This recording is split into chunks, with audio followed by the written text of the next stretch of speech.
18 વર્ષ પછી રાહુનો તોફાન મૃત અવસ્થાથી જાગીને જીવંત અવસ્થામાં આવ્યો। કુંભ રાશિની 10 એવી ભવિષ્યવાણીઓ જે તમારા હોશ ઉડી જશે। મિત્રો, ક્યારેક જીવનમાં એવો સમય આવતો જ હોય છે જ્યારે શક્તિ હોવા છતાં પણ માણસને ચૂપ રહેવું પડે, ઘણું બધું સહન કરવું પડે અને ગયા 4 મહિનાથી આવી જ સ્થિતિ રહી છે કલિયુગના રાજા રાહુદેવની। તમે વિચારતા હશો કેમ? કારણ કે રાહુ જેઓએ આખા બ્રહ્માંડમાં પોતાનું સામ્રાજ્ય સ્થાપવાનું નક્કી કર્યું હતું, તેઓ અત્યાર સુધી એક અજાણી જેલમાં હતા। જ્યારે તેઓ કુંભ રાશિમાં આવ્યા ત્યારે બધાએ એવું કહ્યું, હવે તો રાહુનું રાજ આવશે, પણ પ્રશ્ન એ છે કે એ રાજ ક્યારે આવશે? ખરેખર પાછલા 4 મહિનાથી રાહુ મૃદુ અવસ્થામાં હતો। જ્યોતિષની ઊંડાઈમાં જોવાય તો મૃદુ અવસ્થાનો અર્થ થાય છે જ્યારે કોઈ ગ્રહ પોતાના 24મી 30 ડિગ્રીના અંતરાલમાં હોય એ સમયે ગ્રહની શક્તિ દબાઈ જાય છે। જેમ કે ઊંઘ તો લડાકુ રાહુ પણ ઊંઘમાં હતો, પણ હવે કહાની બદલાવાની છે। જેમ જ 2 સપ્ટેમ્બરના સમય આવશે, રાહુ મૃદુ અવસ્થાથી નીકળીને ઉદિત થશે, ફરીથી જાગશે। સમજી લો કે એક જૂનો લડાકો ફરીથી યુવાન બની રહ્યો હોય, પહેલા કુમાર, પછી યુવાન, પછી બાળક, એક સમાન શક્તિથી ભરપૂર। અને જ્યારે આ બદલાવ આવશે ત્યારે 2025માં જ 2026ની શરૂઆત થશે, કારણ કે આ રાહુ હવે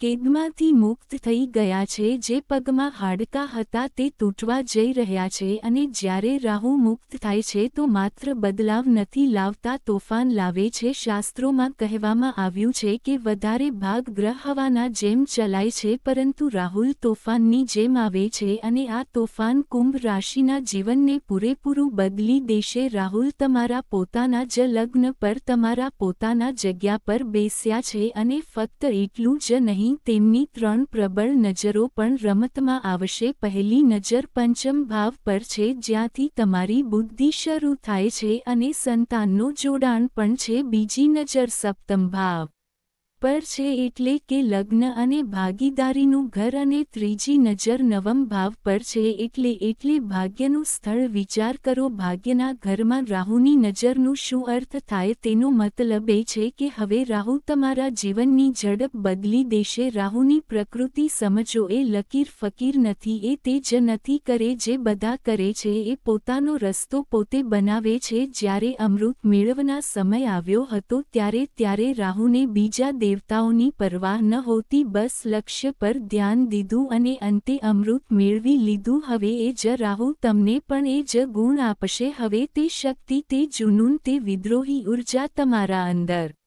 આવશે। મોટા લાભની રસ્તો બતાવનારો એકમાત્ર ગ્રહ છે રાહુ। આ તમને નીચાઈમાંથી ઊંચાઈ પર લઈ જઈ શકે છે, અને જો સમય યોગ્ય ન હોય તો ઊંચાઈમાંથી પણ પડી શકે છે, પણ આ વખતે રાહુ સકારાત્મક સ્થિતિમાં છે। અને યાદ રાખજો કે રાહુનું પોતાનું કોઈ ઘર નથી, તેને ઘર આપ્યું છે શનિએ, એ જ કારણે તેને રાહુનું સામ્રાજ્ય કહેવામાં આવે છે। અને હવે જ્યારે આ સામ્રાજ્ય શરૂ થશે, તેની ગુંજે દરેક જગ્યાએ સાંભળાશે। તો ચાલો મિત્રો જાણીએ રાહુ જીવંત અવસ્થામાં આવવાની તે 10 મોટી સચ્ચાઈઓની ભવિષ્યવાણી। પણ વિડિયો આગળ વધતા પહેલા કમેન્ટ બોક્સમાં દિલથી લખજો જય શ્રીરામ, જય બજરંગબલી, અને વિડિયોને એક લાઇક આપજો, વિડિયોને હાઇપ કરજો। મિત્રો, જો ચેનલ પર નવા છો તો સબસ્ક્રાઇબ કરી લેજો। પહેલી ભવિષ્યવાણી, પહેલી મોટી ભવિષ્યવાણી શું કહે છે? ધ્યાનથી સાંભળો। જો તાજેતરમાં તંદુરસ્તી અંગે કોઈ તકલીફ રહી હોય તો હવે સમય છે તેમાંથી બહાર આવીને તમારું ધ્યાન તમારા વિઝન પર કેન્દ્રિત કરવાનો, કારણ કે રાહુની શક્તિ હવે તમારા જ્ઞાનને એક નવા લેવલ પર લઈ જશે। સૌથી પહેલા વાત કરીએ રાહુની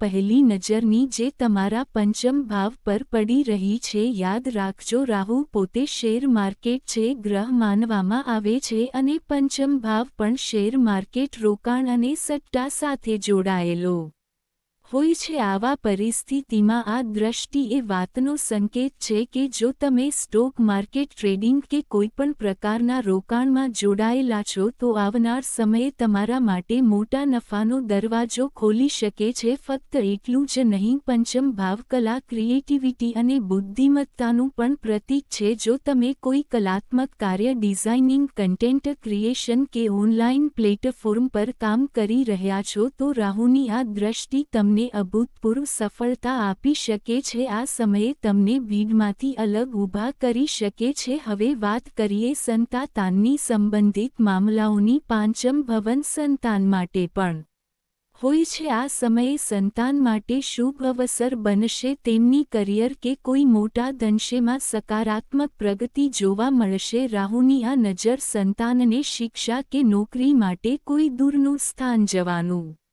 મોકો પણ આપી શકે છે. પાંચમ ભવન જ્ઞાનનું ઘર છે. રાહુની નજર અહીં એક અલગ જ પ્રકારની તેજ લાવે છે. જેમ દેવગુરુ બૃહસ્પતિ જ્યાં નજર કરે છે ત્યાં વૃદ્ધિ થાય છે, તેમ રાહુની નજર જ્યાં જાય છે ત્યાં વૃદ્ધિ થાય છે. પણ સામાન્ય નહીં, બહુ જ વધારે વૃદ્ધિ થાય છે. આ સમયે તમારા જીવનમાં મોટા ફેરફારો લાવવાનો સંકેત છે. હવે આ સમય નાના મોટા નિર્ણયો લેવા માટે નથી. રાહુનો પ્રભાવ આવતા દિવસોમાં તમને એવા મોટા નિર્ણયો લેવા પ્રેરણા આપશે જે તમારા જીવનની દિશા જ બદલાવી શકે છે. આ રાહુના તોફાનનો અસર હશે. હવે આગળ વધીએ રાહુની બીજી નજર તરફ, જે સપ્તમ ભાવ પર પડી રહી છે અને આ નજર પણ કમાલ કરવાની છે. બીજી ભવિષ્યવાણી. કુંભ રાશિના લોકો ધ્યાનથી સાંભળો. જો તમે બિઝનેસ કરતા હો કે કોઈ વેપાર સાથે જોડાયેલા હો તો હવે સમય છે રાહુની બીજી નજરને સમજવાનો, કારણ કે આ દ્રષ્ટિ સીધો સાતમ ભાવે પડી રહી છે અને જ્યોતિષની ભાષામાં સાતમ ભાવનો અર્થ હોય છે સાથ, સંગઠન, વેપાર, દાંપત્ય જીવનને મોટા કરારો. રાહુની આ દ્રષ્ટિ સૂચવે છે કે આવનારા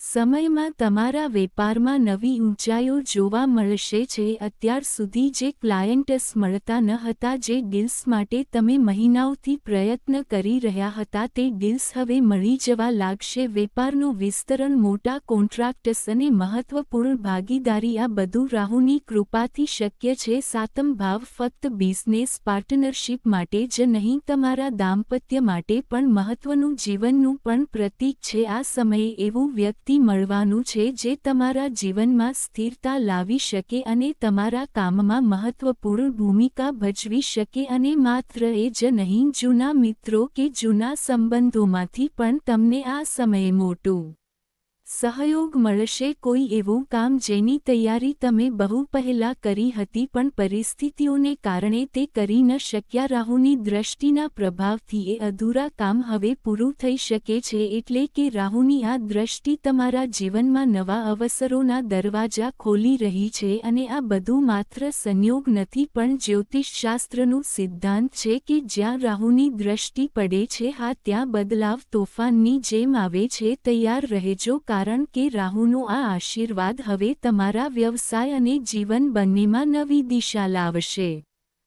ત્રીજી ભવિષ્યવાણી. હવે જાણીએ રાહુની ત્રીજી અને છેલ્લી દૃષ્ટિ વિશે. આ દૃષ્ટિ સીધી નવમ ભાવ પર પડી રહી છે, જેને ભાગ્યનું ઘર કહે છે. અને આ ભાવમાં જે રાશિ છે તે છે 7 નંબરની રાશિ, જેના સ્વામી છે શુક્રાચાર્યજી. શુક્રાચાર્ય જેને દાનવોના ગુરુ માનવામાં આવ્યા છે અને રાહુ પોતે દાનવ કહેવાય છે. હવે વિચારો, જ્યારે રાહુની દૃષ્ટિ દાનવ ગુરુના સ્થાન પર પડે ત્યારે ત્યાં કોઈપણ રીતે કમી રહેવાની જગ્યા નથી રહેતી. આનો સીધો સંકેત છે કે ભાગ્ય તમારું પૂરો સાથ આપશે. માનો તમે મહેનત કરીને 100 રૂપિયાનું કામ કર્યું પણ અત્યાર સુધીમાં તેના બદલામાં ફક્ત 40, 50 કે 60 રૂપિયા જ મળતા હતા. રાહુની આ નજરના અસરથી એ સમય હવે પૂરો થવા જઈ રહ્યો છે. હવે તમને તમારું પરિશ્રમનું પૂરું ફળ મળશે. એટલે કે ભાગ્ય તમારું મજબૂત સહાયક બનવાનું છે. એટલું જ નહીં, જો પિતાજી સાથે જોડાયેલું કોઈ મામલો અટકેલું હોય, કોઈ સંપત્તિનો વિવાદ હોય કે કોઈ જૂની સમસ્યા હોય, તેમાં પણ રાહત મળવાની શક્યતા છે. કરિયરમાં પણ જો કોઈ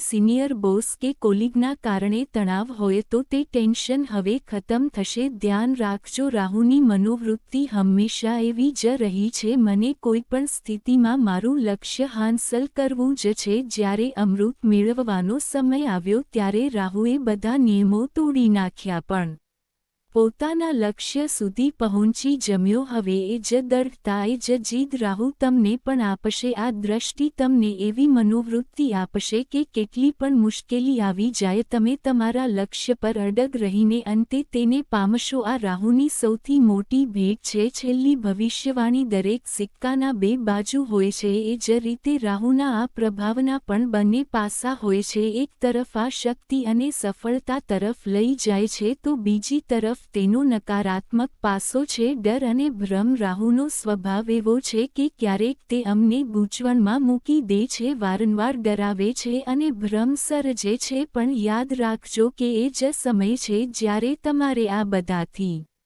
ઉપર ઉઠવું પડશે, પોતાને એક સકારાત્મક ઉર્જા સાથે ભરવું પડશે, એવી જ વિચારશૈલી રાખવી પડશે જે તમને તમારા લક્ષ્ય સુધી લઈ જાય. રાહુએ પણ તે જ કર્યું હતું. જ્યારે અમૃત મેળવવાનો સમય આવ્યો ત્યારે તેણે પહેલાં પોતાનું લક્ષ્ય નિશ્ચિત કર્યું, પછી દરેક પરિસ્થિતિમાં તે લક્ષ્ય તરફ પગલાં વધાર્યો. પરિણામે તેણે અમૃતનો પાન કરી લીધો, પરંતુ તેના માટે તેને ભારે કિંમતો ચૂકવવી પડી. નો મથક અલગ થઈ ગઈ. ઉપરનો ભાગ રાહુ બની ગયો, નીચેનો ભાગ કેતુ બની ગયો. જ્યારે તે ભગવાન મહાદેવ પાસે પહોંચ્યો ત્યારે ભોળેનાથે કહ્યું, રાહુ, હું તને મારા મુંડમાલમાં સ્થાન આપું છું. એટલે શાસ્ત્રોમાં કહેવામાં આવ્યું છે, મુંડ રચતી પન્નગમ ઉપવીતમ વામ વિભાગ ગિરજા રૂપમ અતિ લલિતમ. ભગવાન વિષ્ણુએ પણ રાહુને આશીર્વાદ આપતા કહ્યું, સતયુગમાં તારો સમય નહીં હોય, પરંતુ જ્યારે કલિયુગ આવશે ત્યારે તું આ યુગનો રાજા કહેવાશે. અને આજે આપણે કલિયુગમાં છીએ, તેથી રાહુનો પ્રભાવ સૌથી વધુ છે. ખાસ કરીને હવે જ્યારે 18 વર્ષ પછી રાહુ ફરીથી પોતાની જ રાશિ કુંભમાં આવ્યો છે, આ સમય અનોખો છે. તમારું હવે કોઈ બંધન નથી, મેદાન ખુલ્લો છે, બોલ તમારા સામે છે અને બેટ તમારા હાથમાં છે. હવે આ તમારું છે કે તમે કેટલી દમદાર હિટ મારશો અને તમારું જીવન ક્યાં